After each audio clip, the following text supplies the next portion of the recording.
September 27th, 1944. The needle on the B reactor drops to zero.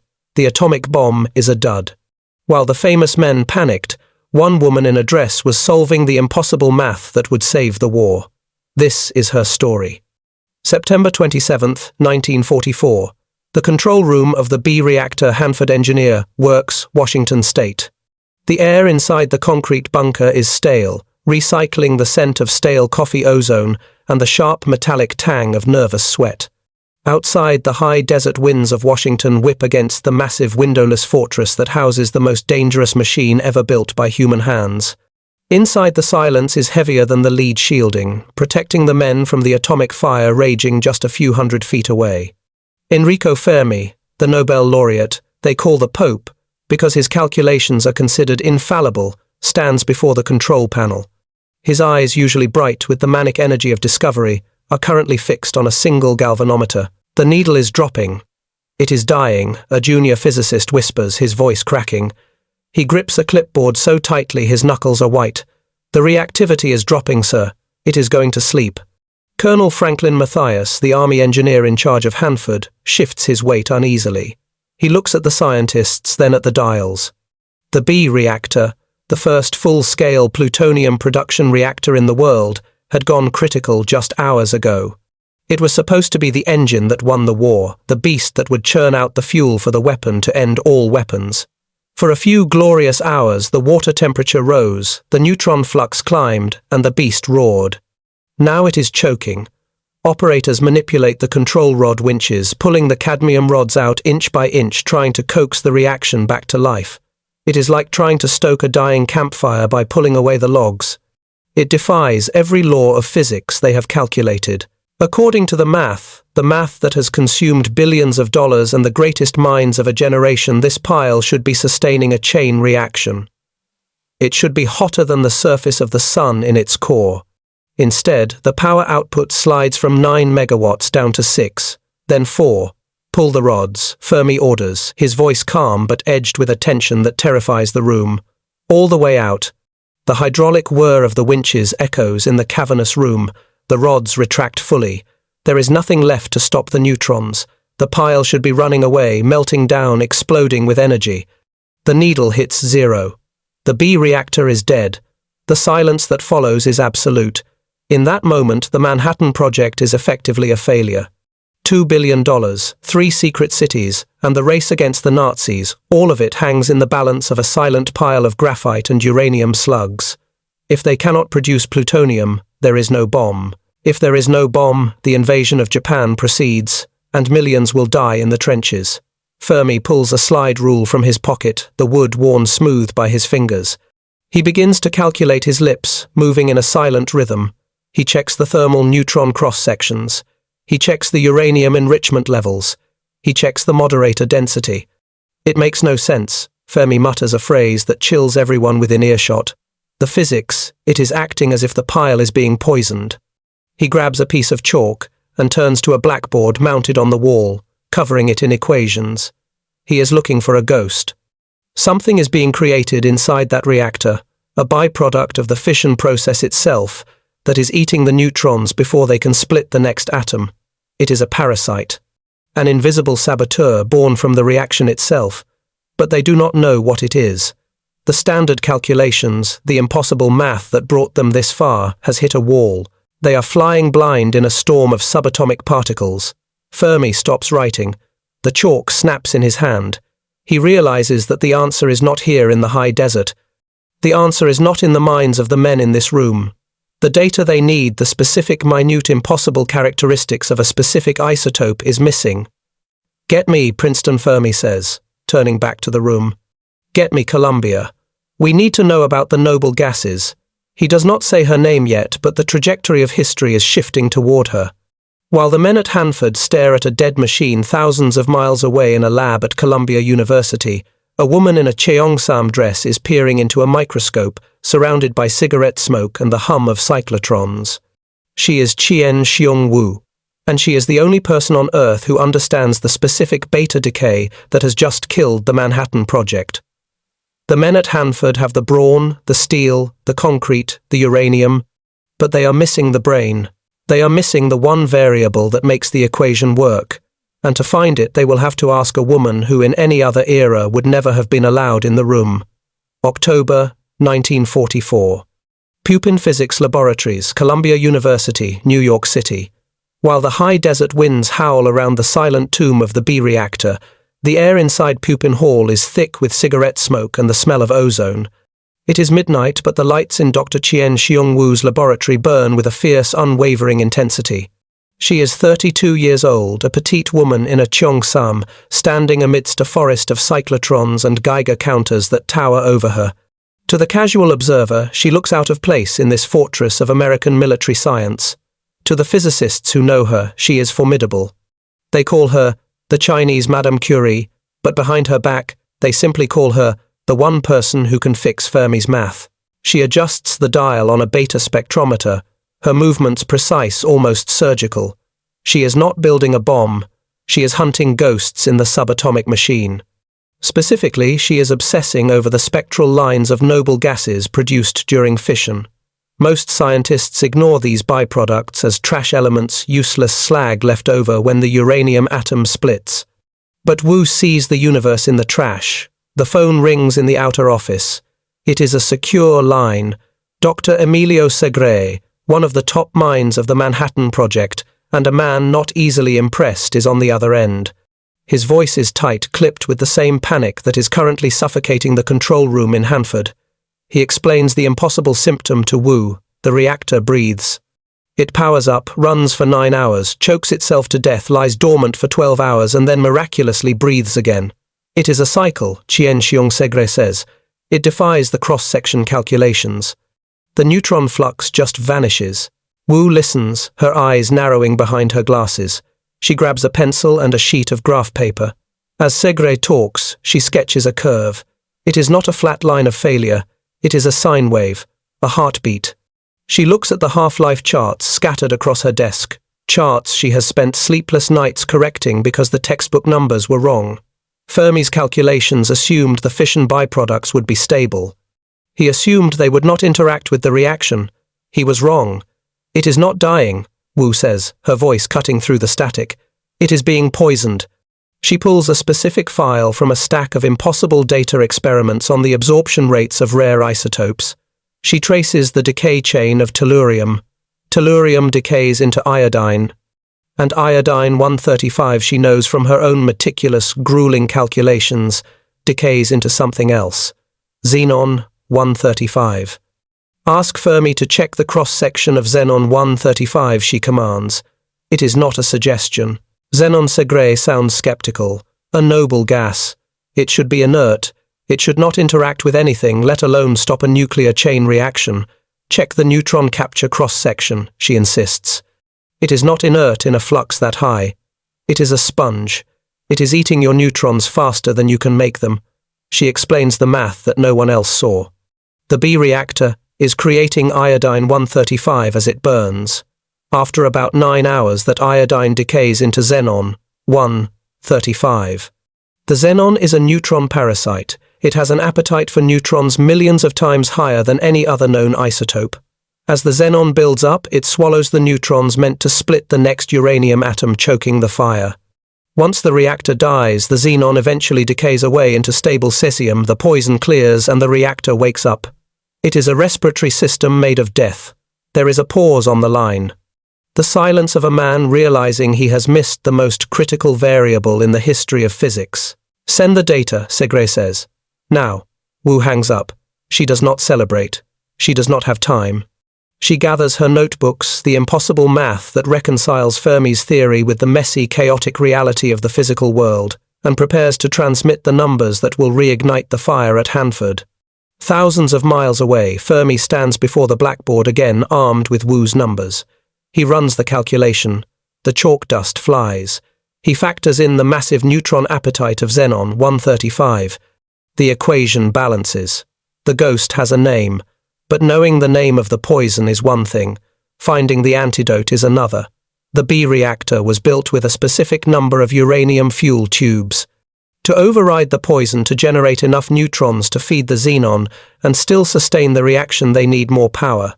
They need to expand the core. Fermi turns to the engineers, his face pale. We need to add fuel, he says. We need to make the pile bigger. Colonel Matthias looks at the massive solid block of graphite and concrete that has already been sealed. We cannot just add to it, Enrico. It is built. It is finished. Unless he trails off.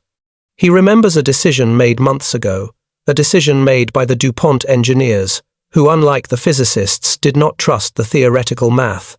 They had over-engineered the reactor. They had drilled extra channels into the graphite blocks just in case. At the time, the scientists had laughed at them for wasting time and money. Now those empty channels are the only thing standing between the Allies and a long, bloody war. January 1945. The Y-12 National Security Complex, Oak Ridge, Tennessee. While the engineers at Hanford frantically load uranium slugs into the auxiliary channels of the B reactor, trusting in Chien-Shiung Wu's impossible calculations to burn away the xenon poison, a different kind of impossible math is taking place 3,000 miles to the east. It is 3 a.m., and the mud of Oak Ridge is frozen solid. Inside the cavernous alpha tracks of the Y-12 plant, the air hums with a magnetic field so powerful it can rip the bobby pins from a woman's hair and send wrenches flying across the room like shrapnel. This is the home of the Calutrons, monstrous electromagnetic mass spectrometers designed by Ernest Lawrence to separate uranium-235 from uranium-238. Perched on a high wooden stool in front of a towering control panel sits Ruth Huddleston. She is 18 years old, a high school graduate from a Tennessee farm, who was told only that her job would shorten the war. She has no idea what a neutron is. She has never heard of fission. To her, the massive machine in front of her is simply product, and her job is to keep the needles on the gauges centered. Do not ask what it is, the supervisor had barked on her first day. Do not talk to the girl next to you. Watch the meter. Turn the knob. If it drifts left, you are losing product. If it drifts right, you are losing product. Keep it in the center or boys die. Ruth stares at the galvanometer. It twitches. The invisible beam of ionized uranium inside the vacuum tank is unstable, fighting against the magnetic field like a wild animal on a leash. It drifts. Ruth's hand moves instinctively to the variac dial. She does not calculate the arc of the ion beam. She does not solve for the magnetic flux density.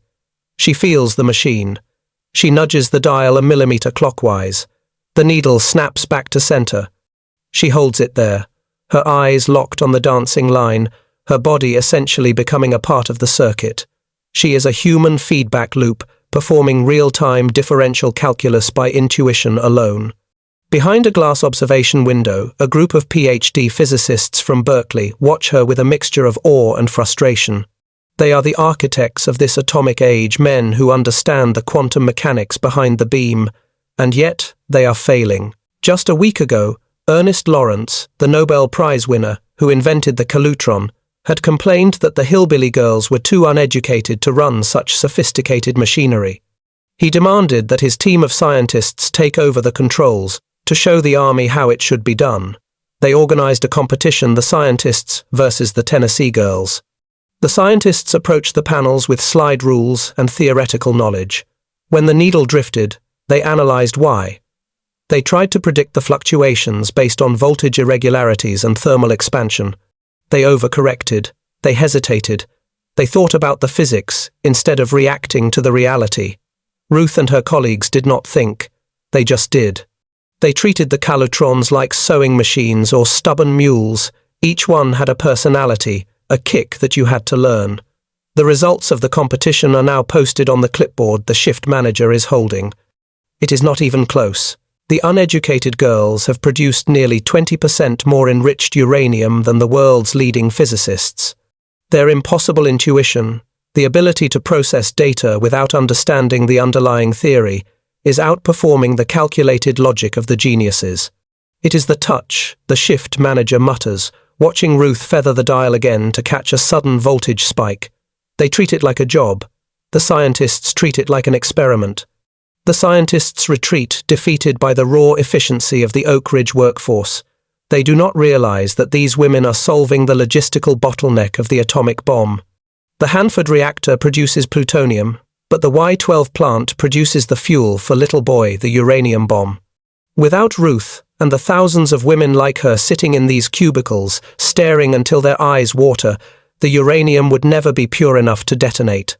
But back at Hanford, the victory over Xenon, 135, is about to create a new unforeseen crisis. Wu's math saved the reactor, and the plutonium is flowing. But plutonium is a strange demonic metal. It does not behave like uranium. In a top-secret laboratory in Los Alamos, New Mexico, a physicist named Emilio Segre, the same man who called Wu for help, is holding a sample of this new Hanford plutonium. He runs a test on its spontaneous fission rate. He runs it again, and again. His face drains of color. The impossible math strikes again. The plutonium from the reactor is different from the plutonium they made in the cyclotron. It is dirty. It reacts too fast. If they use the current bomb design, the thin man gun type method, the plutonium will detonate prematurely, blowing the bomb apart before it can create a nuclear yield.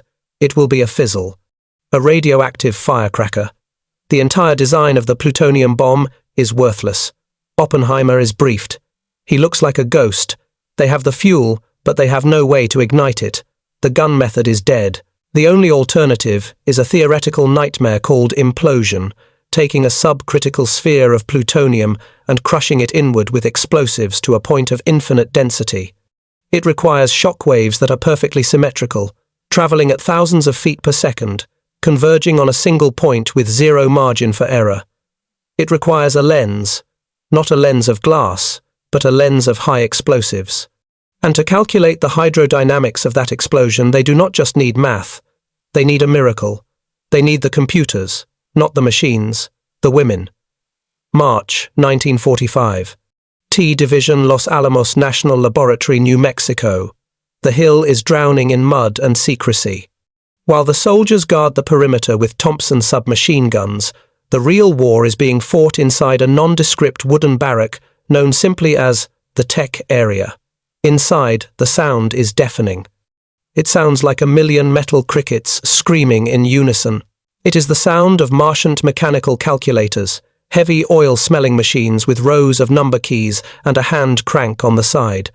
And operating them row upon row are the women of the theoretical division. They are the wives of scientists, WACs, or Women's Army Corps, and local teachers recruited to solve the unsolvable. They sit at long wooden tables, their fingers flying across the keys, their arms rhythmic pistons turning the cranks. Click-clack-ding, click-clack-ding. Standing at the front of the room, looking like a conductor of a bizarre mechanical orchestra, is Richard Feynman. He is young, brash, and brilliant, but right now he is desperate. He is trying to orchestrate a calculation that should take 10 years, but needs to be done in 3 months.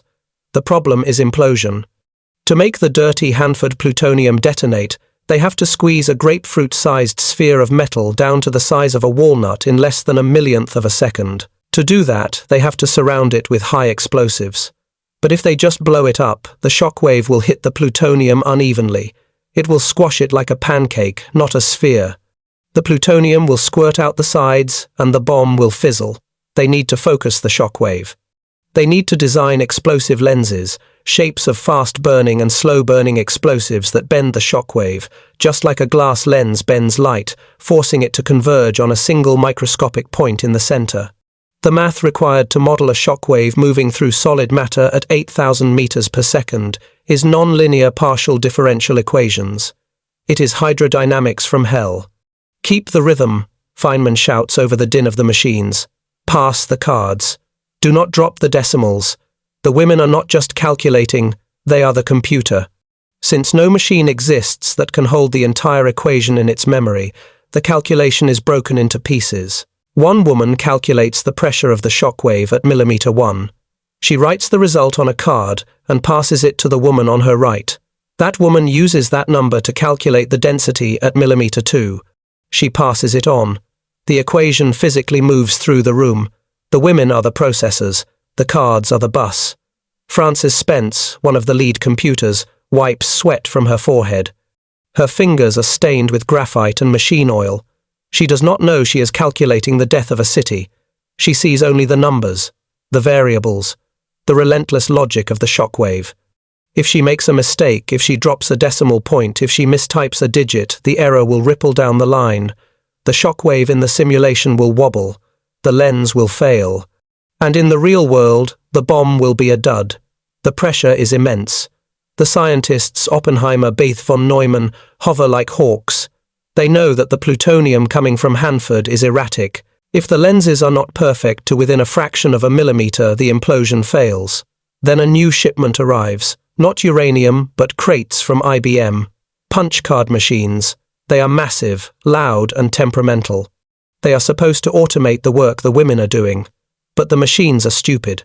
They jam. They overheat.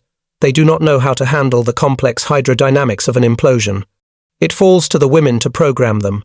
They wire the plug boards, physically connecting the circuits to teach the machine the math. They become the first programmers. When the IBMs jam, the women use eyebrow tweezers to pull the mangled cards out of the sorters. When the machines calculate too slowly, the women race them, checking the math by hand, often beating the early computers to the answer. Night after night, the shockwave symphony plays on. The women calculate the density of the explosives. They calculate the timing of the detonators. They calculate the precise curvature of the lenses. By late spring, the numbers begin to converge. The impossible math is smoothing out. The simulated shockwave on their graph paper is no longer a jagged mess. It is a perfect converging sphere. Francis Spence hands the final stack of punch cards to the supervisor. The calculation is done. The lens design is finalized. According to the women of T Division, the math says the bomb will work. They have theoretically compressed the plutonium core. They have theoretically created a star on Earth. But theory is safe. Theory is just numbers on paper. Now they have to test it. They have to take the plutonium purified by the girls in Tennessee, fashioned into a core based on the calculations of the women in Los Alamos, and ignited by the physics saved by Wu in New York, and put it all on top of a steel tower in the Tenfall. Middle of the desert. They call the test Trinity. And no one, not even Oppenheimer, knows if the impossible math will survive the transition to reality. July 16, 1945. 5:29 and 45 seconds. A.M. Jornada del Muerto, New Mexico. The desert floor is cold, dampened by a violent thunderstorm that has only just retreated, leaving the air smelling of wet sagebrush and electric fear. 10,000 yards from ground zero, in a concrete bunker buried in the earth, Robert Oppenheimer stares through a thick glass port. His breathing is shallow. At the center of the basin, atop a 100-foot steel tower, hangs the gadget. It is an ugly, bulbous sphere of duralumin and wire, looking more like a deep-sea diving bell than a weapon of war.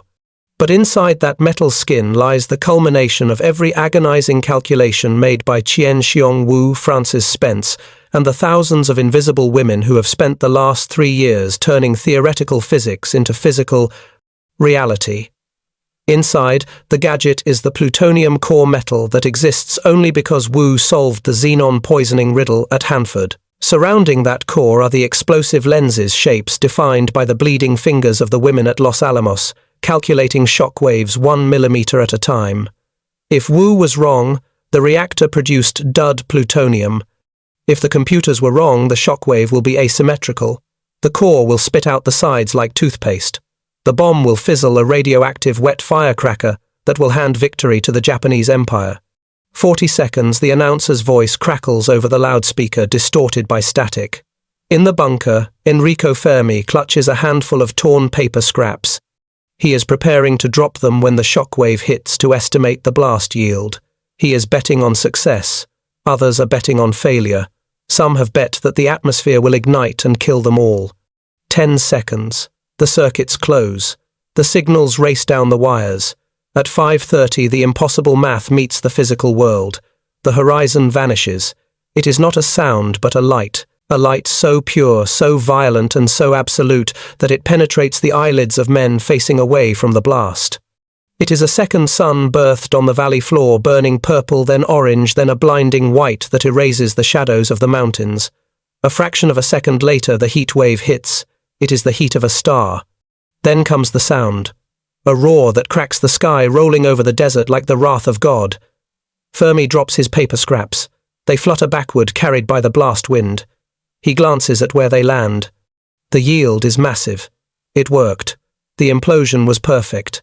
The explosive lenses, calculated by hand on mechanical calculators by women in a wooden barrack, focused the shockwave with godlike precision. They took a sphere of metal and crushed it into a singularity. The xenon-free plutonium, born from Wu's corrections, went critical. As the mushroom cloud boils up into the stratosphere, turning the sand beneath it into green glass, the men in the bunker cheer. They shake hands. They pass whiskey. They cry. But amidst the celebration of the fathers of the atomic bomb, the mothers of the math are nowhere to be seen. Back in New York, Chien-Shiung Wu is likely asleep or perhaps already back in the lab, unaware that her mind has just set the sky on fire. In Oak Ridge, Ruth Huddleston is likely starting her morning shift, turning the dial to keep the needle centered, ensuring the uranium for the next bomb, the one destined for Hiroshima, is pure.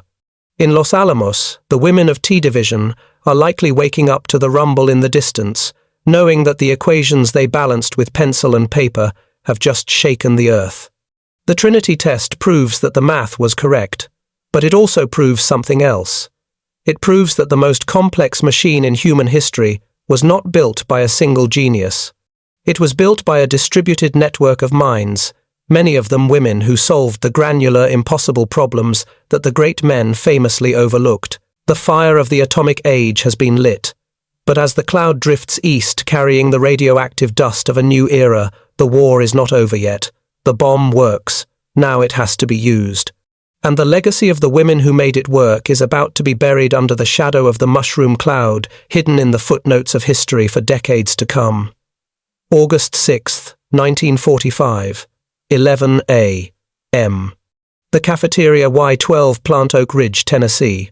The clatter of silverware on plastic trays stops instantly. The hum of conversation, usually a dull roar of gossip and complaints about the mud, is severed by the crackle of the public address system.